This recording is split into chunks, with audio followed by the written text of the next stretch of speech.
harshest critics of whatever wars Washington was pushing at the time. A lot has changed, though. The rise of Donald Trump has caused elites from across the spectrum to realize they've got a lot more in common with each other than they do with the American middle class. Suddenly, liberals in L.A. are warming to the idea of pointless foreign wars. Rob Reiner is an actor, a director, a liberal. He now has a group designed to investigate Russian interference in the last election. He's joined forces with all kinds of pro-war conservatives in Washington. Here's their latest ad. Listen carefully. We have been attacked. We are at war. The free world is counting on us for leadership. For 241 years, our democracy has been a shining example to the world of what we can all aspire to. And we owe it to the brave people who have fought and died to protect this great nation and save democracy. And we owe it to our future generations to continue the fight. So there's Morgan Freeman working for Rob Reiner in league with longtime war enthusiasts in Washington like David Frum and Max Boot, telling us we're at war. So when does the bombing start exactly? We sat down with Rob Reiner to ask him that question. Watch. So we're at war. How would you respond if President Trump took you seriously and sent the B-52s to St. Petersburg or blockaded the Gulf of Finland? Would you support that? No. Well, when we say we're at war, we're talking about a cyber war. It doesn't make that clear. It just says we're Morgan Freeman, who everyone trusts, his voice, evokes immediate trust in everyone. We're at war. So, but you don't really believe we're at war. Why are you saying it then? Well, because if you watch the entire video, it talks about cyber warfare. It talks about how he was able to use, the internet and cyber tools to attack the democracy, which is what they did.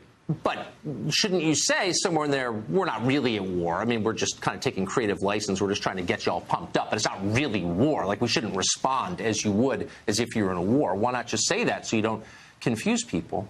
Well, I'd say if you watch the whole video, I did. You wouldn't be confused about it. I mean, the thing that I've always felt is that, people don't really understand the capacity for cyber warfare beyond the obvious stuff of, hacking into people's computers or using the internet. Facebook, we now find out, that they were using Facebook to push out certain kind of propaganda. Propaganda's been around forever. I mean, from Leni Riefenstahl on. So we've had plenty of propaganda. Oh, I've noticed. Right. but the point is, that beyond the propaganda, there are other aspects to cyber warfare that have been used. We've used it. The Russians have used it. And we have to make people aware of the capacity of this cyber warfare beyond sowing distrust and confusion in democratic societies. Right. I mean, a couple of things. First, you've allied yourself with people like Max Boot and David Frum, who have long advocated for real wars, hot wars. Both of them were big advocates of the war in Iraq, predicated on the idea that Saddam had weapons of mass destruction. I think you made a movie actually on that subject that's coming out later this month, taking the other side. But are you a little bit concerned you've wound up linked to people who are advocating and have over decades a series of actual wars where people die? Are you comfortable with that? Well, we have people from on all sides. I mean, there's Norm Ornstein. We have James Clapper, who is the director of national intelligence.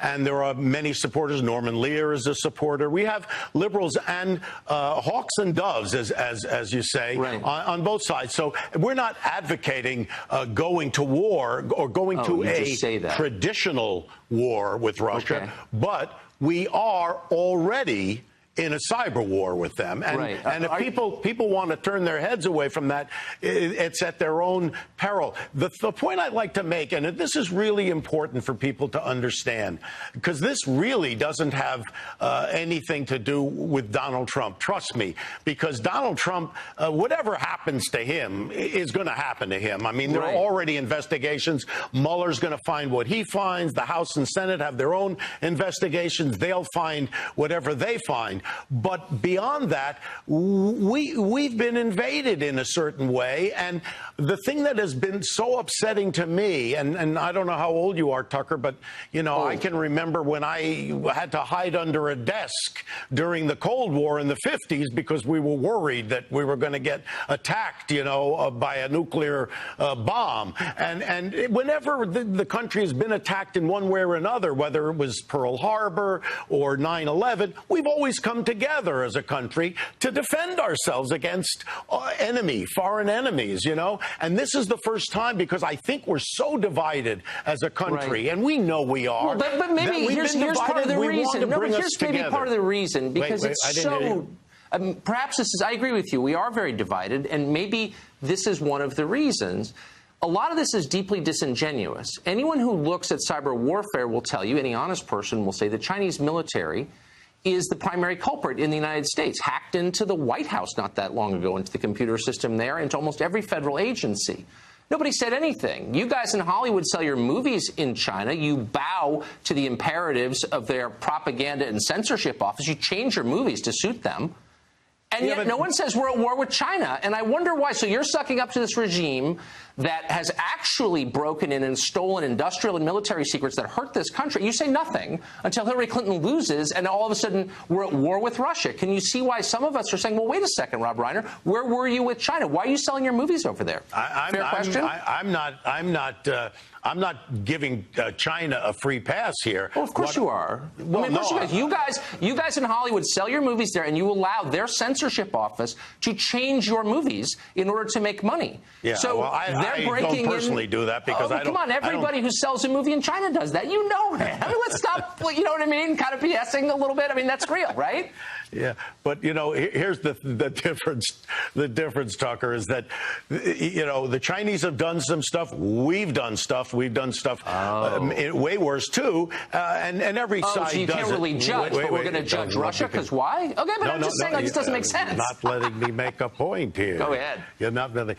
You know, we know about Stuxnet. We know the capacity for cyber warfare. It's not just about hacking into computers and stealing information. It's about using that information and weaponizing it in some way. Now, you can weaponize it in propaganda, which it has been done in this way, or it can be actually weaponized in a physical way to disrupt power plants, water supplies, and so on. Right. The Russians have done that in the Ukraine. We, like I say, Stuxnet, we did that in Iran. This is not a surprise. The point is, we're now at this point where we have to understand the capacity here so that we can put in place the kinds of measures we need very to defend ourselves and protect ourselves. You didn't. I agree with everything you just said. I let you explain. I love that you agreed with that. You didn't answer my question, which is... What was the question? The question is, if China is a bigger violator in the United States than Russia, and I think everyone agrees that it is, why are they not in your movie? Well, but China has not insinuated themselves directly into our democratic process, into our election. Are you being serious? Of course they have. I mean, they've stolen information directly from the U.S. government, from our political figures, from